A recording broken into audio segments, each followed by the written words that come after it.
Hello everyone and welcome to the February edition of Onward Lebanon, a show airing monthly here on Lebanon Channel 6. I'm your host Robert Buskirk and I serve the community as Superintendent of Lebanon City Schools. Onward Lebanon is designed to provide viewers with an insight into the Lebanon schools, its people, its students, and its programming.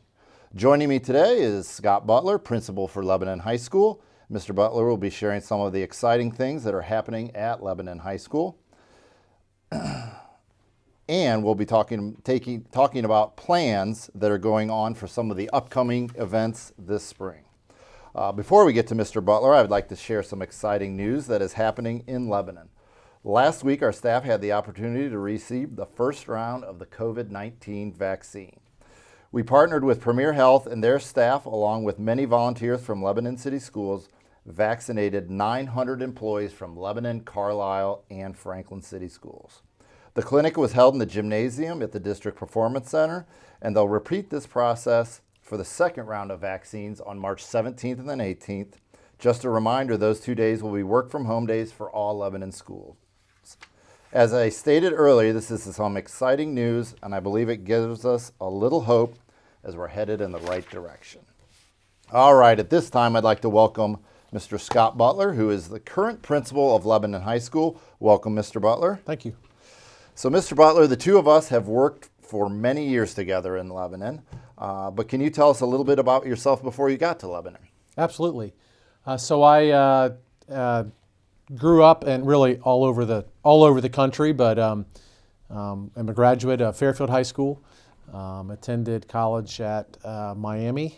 Began my teaching career, was a math teacher. I taught 6 years at Fairfield Middle School, was an 8th grade math teacher, and then moved up and taught at the high school level for a couple years. And I joined the Lebanon team in 2002. Dr. Sam Eisen is who hired me way back when my hair was a little darker then. So I've been at Lebanon High School ever since 2002 and have served as the assistant principal and the building principal. Yeah.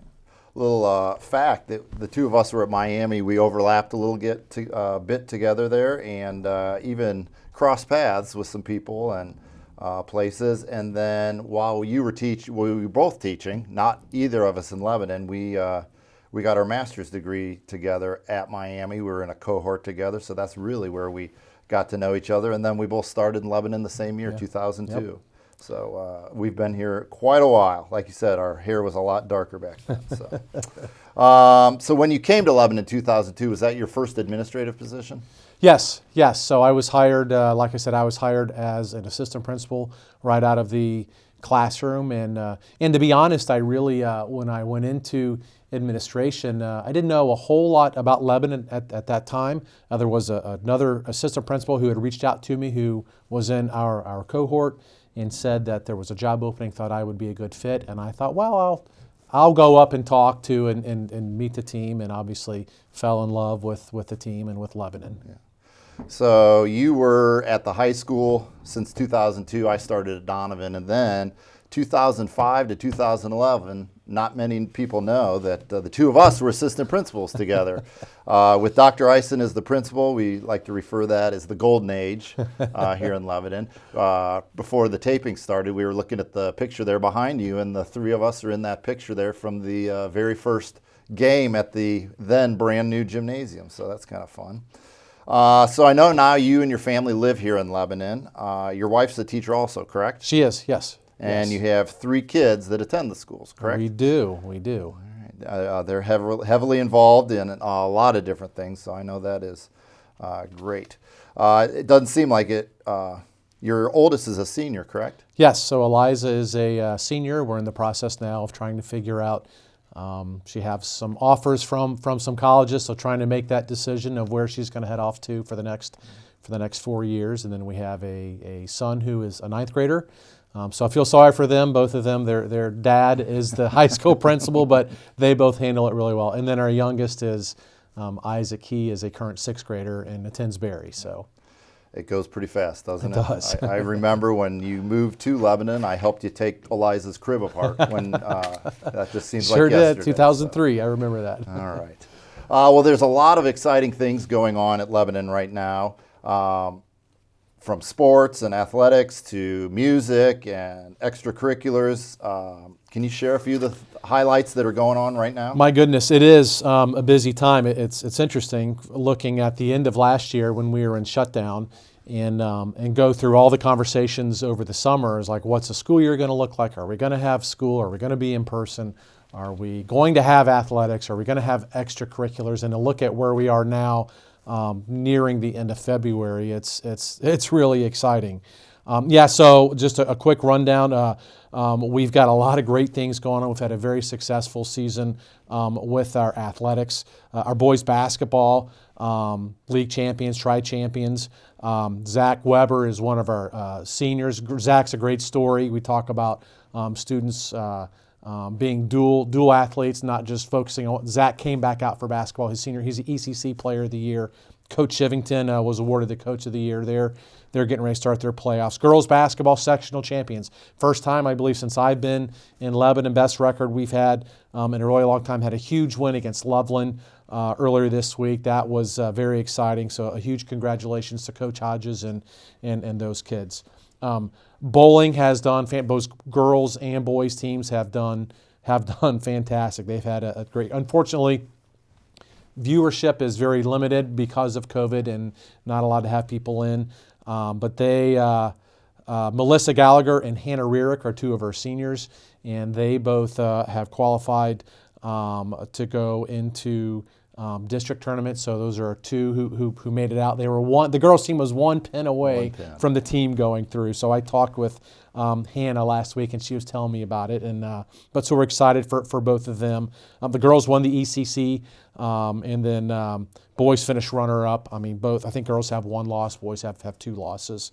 Competition cheer, they qualified for state. I don't know when that has happened, last time that's happened. So we're very proud of their accomplishments. Swimming has done well.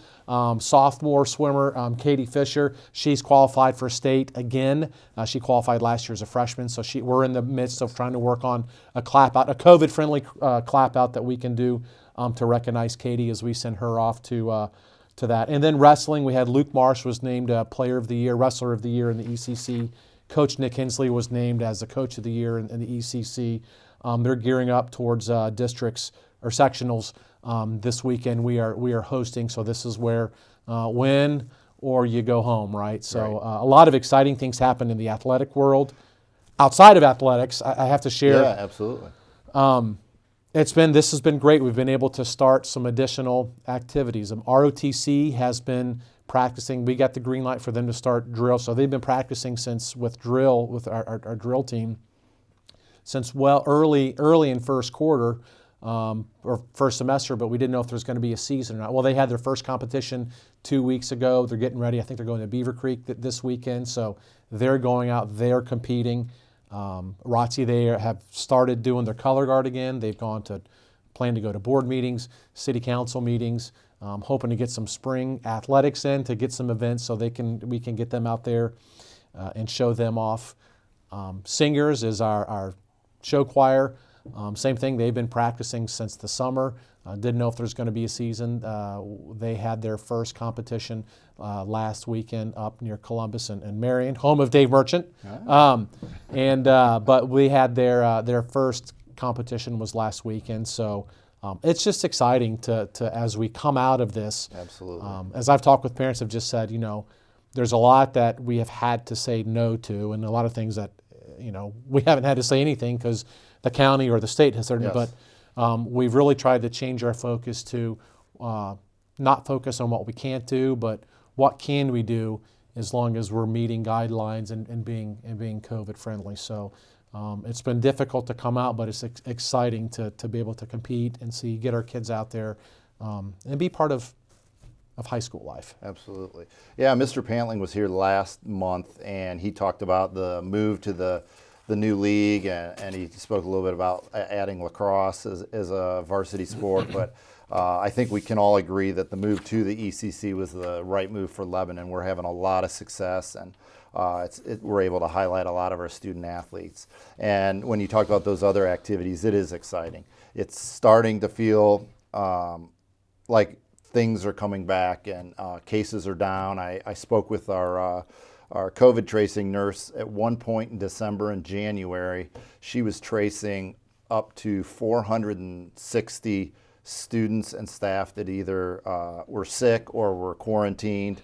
And last Friday, she only had 26 students and staff out of the entire almost 6,000 kids and 600 staff members. That's so great. Numbers are under control. Kids are in school.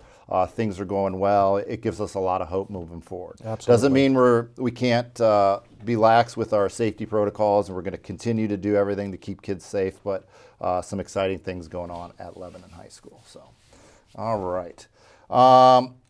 Well, believe it or not, we are talking about spring. Next week's March already, and we'll be waving to the buses as they pull out of the lot on that last day of school before you know it. But before we get there, I know seniors have a lot of things coming up this spring. The first one, I know the seniors have been worrying about this and talking about this since the first day of school, prom. Prom is a big thing for seniors. As juniors last year, they did not have anything because everything was shut down at that time. So what is the senior class planning this year for a senior prom? I have to, very proud of our senior student council and leadership, and I think you even went and met with them at one point, and working with their advisor, Mrs. Lamb. Really, we wanted the focus to be on, we knew that we could not have a traditional prom. Paul Brown, which is where we traditionally hold it, wasn't even, that just was not an option. And because of the guidelines or regulations, so seniors started talking, and what they've planned is Senior Soiree 2021. And it's an opportunity.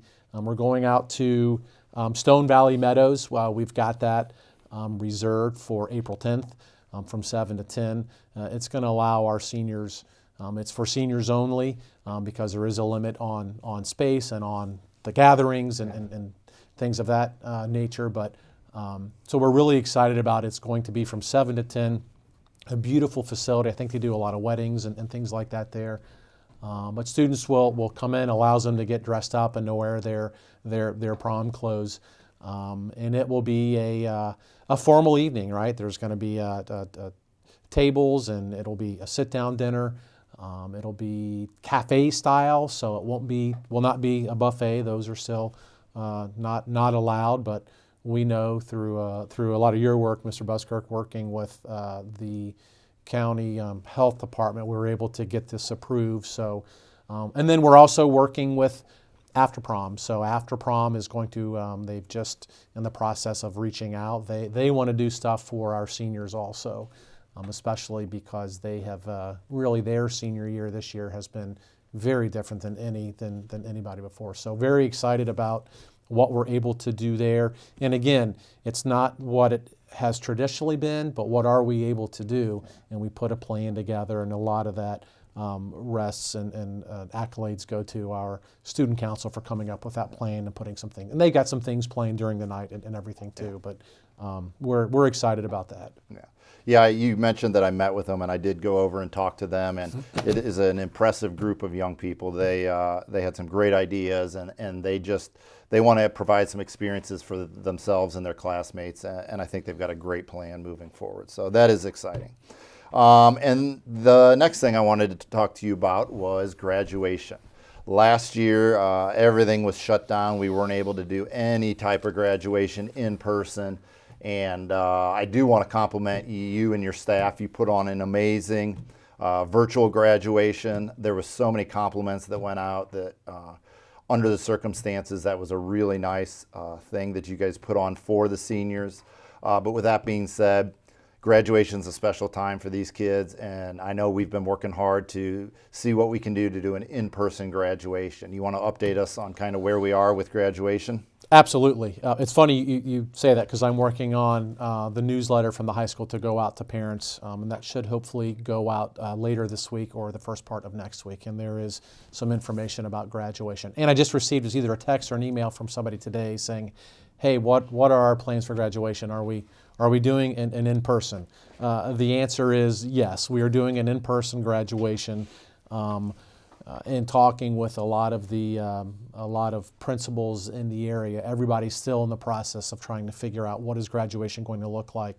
But in Lebanon, as I've talked with parents, it's my goal to have an in-person graduation where classmates are sitting next to one another, so they can experience graduation the way that we all think of graduation. Last year was absolutely an anomaly. I thought it worked well, given the circumstances that we are in and what we were and were not allowed to do. So as far as this year, traditionally we hold graduation up at the Nutter Center, part of Wright State University's campus. So I have been in constant communication with their facilities director. So they have applied to for a variance with the state, basically asking them to be able to do graduations. So part of their variance, it has to be limited numbers. The floor will look a lot different if it's approved by the state. And then it will be ticketed. It will definitely have to be. I think their plan that they are submitting would allow probably 4 tickets per graduate. So that's kind of what we're waiting on right now. But we also know things don't happen quickly at the state level all the time. Information is not, and there is a lot of planning that goes into throwing these and having these activities. So we have been working on a backup plan that involves using Vandegrift Stadium. I know, so graduation will be on May the 10th, Saturday, if it's at the Nutter Center, which is what we are all hoping for. It would be at 6 p.m. And then if we're unable to have it at the Nutter Center, we have plans, we're in the process of planning holding it at Vandegrift Stadium. And what we would probably need to do there, because of capacity and because of limits, we will have to apply. We're in the process of putting a plan together to apply for a variance to the Warren County Health Department to allow us to increase. As we all know from athletics, it's a limited capacity we're allowed, so are going to apply.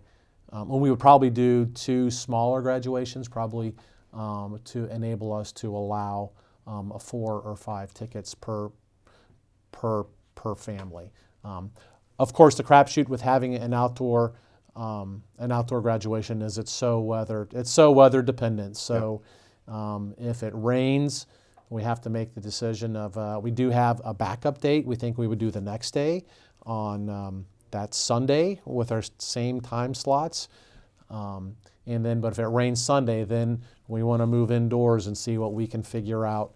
So we are still working, but the bottom line is, yes, we absolutely plan on having an in-person graduation ceremony. That's what we need. That's what our kids need. That's what our families want. That's what we want. We want them to experience the most that they can experience. So it's been a lot of work, Mr. Buskirk. There's no doubt about that. We've got a great team at the high school who are working on these things. A great team, I know, working with folks at central office and working with our director of maintenance on trying to see what are all of our options and things of that nature. So great. One other thing about graduation last year that was new, and it was trying to give those seniors an experience, was the parade that they did with the seniors. And it was such a success that you're bringing that back, sort of, correct? Yes. Well, if you recall, last year was not a parade because parades were not allowed. We were not allowed to have parades, so it was not a parade. We were able to have a car procession. Procession. Last year was a car procession. No, it was great. And the feedback we got from parents and from the community who came out and lined the streets, like at the end of the event, I was talking with Officer Carilco and said, well, I think we have a new tradition here in Lebanon, because it was so well received. The city of Lebanon, the city council, everybody was so supportive and so fantastic in trying to provide that experience. So yes, we are having it again this year. We have some folks at the high school who are working with the Lebanon Police. It's going to look a little bit different. We are going to be able to go through town this year. That's what we're working on. Last year we were unable to. So we are in the process. That will be May the 10th. That will start, May the 15th, the date of graduation. It'll be at 10 o'clock in the morning, and that will probably take about an hour. And then our ceremony at the Nutter, hopefully at 6 o'clock that night. So very exciting. That was a great day, especially coming out of where we were Right. all last spring. So we're excited to do that again this year. That was a fun new tradition. So, well, that's exciting news for our seniors. And Mr. Butler, I want to thank you for joining me today, giving us an update on Lebanon High School. I also want to thank you for all that you've done this year for our students. This has been a very difficult year and some frustrating at times, but the bottom line, you and your staff, your teachers, all your other staff, they're doing a tremendous job at giving our students an opportunity to be in school and have a great high school experience. So I thank you for that. Well, that wraps up this monthly show. Thank you for watching Onward Lebanon. It airs monthly on Lebanon Channel 6. I want to thank Scott Butler again for joining us today and wish him the best of luck the rest of the year. To learn more about Lebanon City School District, follow us on Facebook at Lebanon City Schools or check out our website at www.lebanonschools.org. This concludes our show for this month, and I thank you again. Go Warriors!